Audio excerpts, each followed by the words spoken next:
अगला एक सवाल है हमारे पास अक्षय कुमार समंत्रा जी का, और वो जानना चाहते हैं एक्सेस ग्रोथ अपॉर्चुनिटीज फंड के बारे में।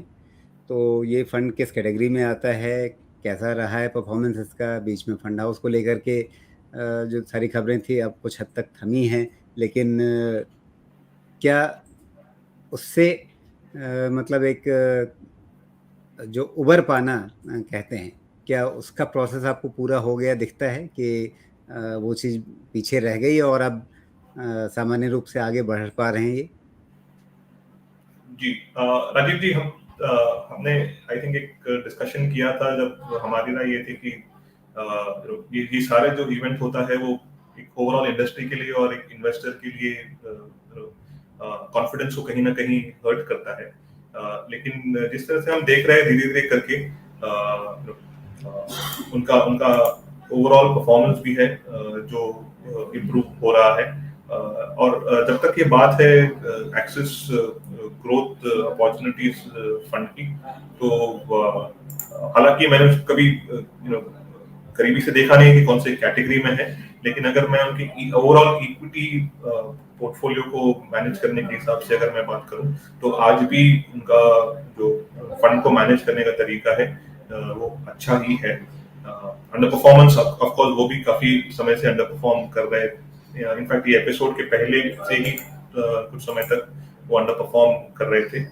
लेकिन अगर आज मैं कभी कभी अगर हम कोई स्टेज पे अगर फंड्स में ऐसी क्षमता है जो आप अगर हम कहें रिकवरी की तरफ अगर धीरे धीरे करके जो लॉस्ट ग्राउंड जो है उसको रिकवर करने की तरफ बढ़ते हुए नजर आ रहा है आज के स्टेज पर।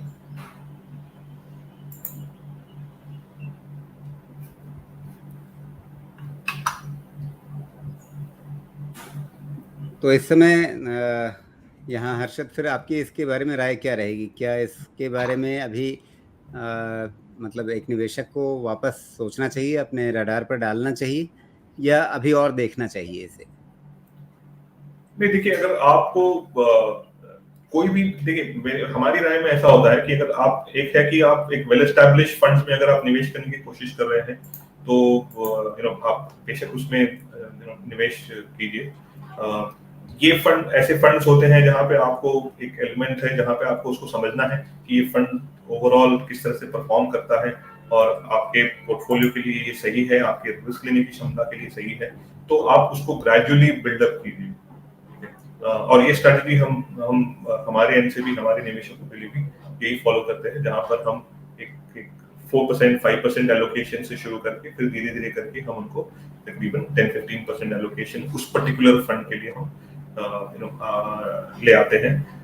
इससे दो चीजें होती है राजीव जी। एक है कि आपको भी पता चलता है एज अ निवेशक कि किस तरह से आपका फंड, ये पर्टिकुलर फंड जो है आपके ओवरऑल पोर्टफोलियो में आगे बढ़ रहा है, और उसके साथ ही आपको एक कंफर्ट मिलता है कि आप एक नए फंड में जो है, ठीक है, जो आपके पोर्टफोलियो के लिए नया फंड है, उसमें आप एक साथ ज्यादा पैसा नहीं डाल रहे हो। भले फिर आप एसआईपी कीजिए या लमसम कीजिए, कोई भी नए फंड के लिए अगर अच्छा वेल एस्टैब्लिश फंड है तो बेशक आप उसमें एलोकेशन स्ट्रेट फॉरवर्ड रखिए, या फिर कोई भी ऐसा फंड जैसे हमने क्वांट के बारे में बात किया, या फिर हो सकता है कि एक्सेस ग्रोथ अपॉर्चुनिटी हो, उस पर आप धीरे धीरे करके आप बिल्डअप करेंगे तो वो बेटर तरीका होगा हमारी राय में।